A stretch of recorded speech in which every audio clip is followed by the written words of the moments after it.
ಇತ್ತೀಚೆಗಷ್ಟೇ ಹೆಬ್ಬಾಳದಲ್ಲಿ ಒಂದು ಆತ್ಮಹತ್ಯೆ ಪ್ರಕರಣ ದಾಖಲಾಗಿತ್ತು. ಪತಿಯ ಅಕ್ರಮ ಸಂಬಂಧಕ್ಕೆ ಬೇಸತ್ತು ಆಸ್ಮಾ ಬಹಾರ್ ಅನ್ನುವಂತಹ ಮಹಿಳೆ ಆತ್ಮಹತ್ಯೆಗೆ ಶರಣಾಗಿದ್ದ ಪ್ರಕರಣಕ್ಕೆ ಸಂಬಂಧಪಟ್ಟಂತೆ ಹಳೆ ಲವರ್ ಜೊತೆಗೆ ಅಕ್ರಮ ಸಂಬಂಧವನ್ನ ಟೆಕ್ಕಿ ಒಪ್ಪಿಕೊಂಡಿದ್ದಾನಂತೆ. ಹೆಬ್ಬಾಳದಲ್ಲಿ ನೇಣು ಬಿಗಿದುಕೊಂಡು ಆಸ್ಮಾ ಇದೇ ವಿಚಾರಕ್ಕೆ ಆತ್ಮಹತ್ಯೆ ಮಾಡಿಕೊಂಡಿರ್ತಾರೆ. ಪೊಲೀಸ್ ವಿಚಾರಣೆಯಲ್ಲಿ ಟೆಕ್ಕಿ ಬಸೀರುಲ್ಲಾ ತಪ್ಪನ್ನು ಒಪ್ಕೊಂಡಿದ್ದಾನೆ. ನನಗೆ ಹಳೆ ಗೆಳತಿ ಜೊತೆಗೆ ಅಕ್ರಮ ಸಂಬಂಧ ಇತ್ತು, ಇದನ್ನು ಆಸ್ಮಾಗೆ ಸಹಿಸ್ಕೊಳ್ಳೋಕೆ ಆಗ್ತಿರ್ಲಿಲ್ಲ, ಹೀಗಾಗಿ ನನ್ನ ಜೊತೆಗೆ ನಿತ್ಯ ಜಗಳ ಆಡ್ತಾ ಇದ್ರು. ಆಕೆಯನ್ನು ನಾನು ಕೇರ್ ಮಾಡದೇ ಇದ್ದಿದ್ದಕ್ಕೆ ಸೂಸೈಡ್ ಮಾಡಿಕೊಂಡ್ಲು ಅನ್ನೋದು ಆತನ ಕನ್ಫೆಷನಲ್ ಸ್ಟೇಟ್ಮೆಂಟ್ನಲ್ಲಿ ದಾಖಲಾಗಿದೆ. ಪೊಲೀಸರ ಮುಂದೆ ಟೆಕ್ಕಿ ಬಶೀರುಲ್ಲಾ ಹೇಳಿಕೆಯನ್ನು ಕೊಟ್ಟಿದ್ದಾನೆ.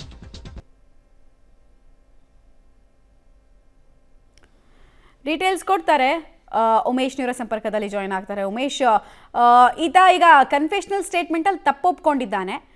ಲೀಗಲಿ ಕೆಲವೊಂದಷ್ಟು ಟೆಕ್ನಿಕಲ್ ಸಮಸ್ಯೆಗಳು ಕೂಡ ಉದ್ಭವಿಸುತ್ತೆ. ಯಾಕಂದರೆ ಈಗ ಇವರಿಗೆ ಅಂತಲೇ ಮುಸ್ಲಿಂ ಪರ್ಸನಲ್ ಲಾ ಅಂತೆಲ್ಲ ಇದೆ. ಸೊ ಇದನ್ನು ಆತ್ಮಹತ್ಯೆ ಪ್ರಚೋದನೆ ಕೇಸ್ ಅಂತ ಏನಾದರೂ ದಾಖಲಿಸ್ಕೊಳ್ತಾರಾ ಪೊಲೀಸರು ಅಥವಾ ಹೇಗೆ ಅಂತ?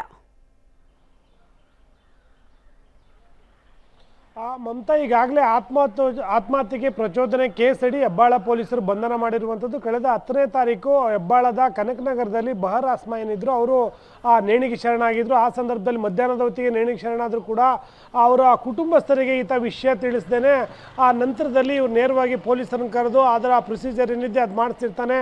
ಯಾವಾಗ ವಿಚಾರ ತಿಳಿದಂಥ ಕುಟುಂಬಸ್ಥ ಸ್ಥಳಕ್ಕೆ ಬಂದಂಥ ವೇಳೆಯಲ್ಲಿ ಅವರು ಆರೋಪ ಮಾಡಿದ್ರು. ಅಂದರೆ ಈತನ ಮೊದಲು ಕೊಲೆ ಮಾಡಿ ನಂತರದಲ್ಲಿ ನೇಣಿಗೆ ಹಾಕಿದ್ದಾನೆ ಅಂತ ಆರೋಪ ಕೂಡ ಮಾಡಿದ್ರು.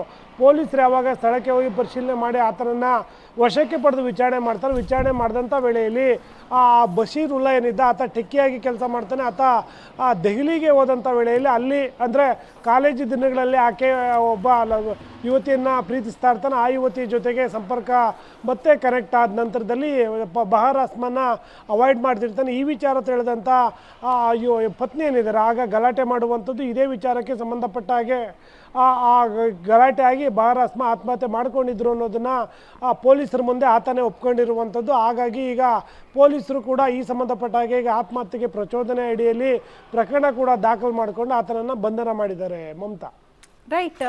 ಧನ್ಯವಾದ ತಮ್ಮೆಲ್ಲ ಮಾಹಿತಿಗಾಗಿ ಉಮೇಶ್. ಸೊ ಇಲ್ಲಿ ಈತ ಏನು ತಪ್ಪೊಪ್ಕೊಂಡಿದ್ದಾನೆ, ಆತ್ಮಹತ್ಯೆ ಪ್ರಚೋದನೆ ಕೇಸ್ ಏನೋ ದಾಖಲಾಗಿದೆ. ಬಟ್ ಪ್ರಾಸಿಕ್ಯೂಷನ್ನಲ್ಲಿ ಈತ ಮಾಡಿದ ತಪ್ಪು ಅಂತ ಪ್ರೂವ್ ಮಾಡಬೇಕು. ಅಲ್ಲೇ ಟೆಕ್ನಿಕಲ್ ಸಮಸ್ಯೆ ಬರೋದು. ಯಾಕಂದರೆ ಈಗ ಮುಸ್ಲಿಮರಿಗೆ ಆಲ್ರೆಡಿ ನಾನು ಆಗಲೇ ಹೇಳ್ತಾ ಇದ್ದ ಹಾಗೆ ಒಂದು ಪರ್ಸ್ನಲ್ ಲಾ ಅಂತ ಅವ್ರಿಗೊಂದು ಪರ್ಮಿಷನ್ ಇದೆ. ಸೊ ಹೆಂಗೆ ಇದನ್ನು ಅಕ್ರಮ ಸಂಬಂಧ ಇದು ತಪ್ಪು ಅಂತ ಪ್ರೂವ್ ಮಾಡುತ್ತೆ ಪ್ರಾಸಿಕ್ಯೂಷನ್ ಅನ್ನೋದು ಕುತೂಹಲಕ್ಕೆ ಕಾರಣ ಆಗ್ತಾ ಇದೆ.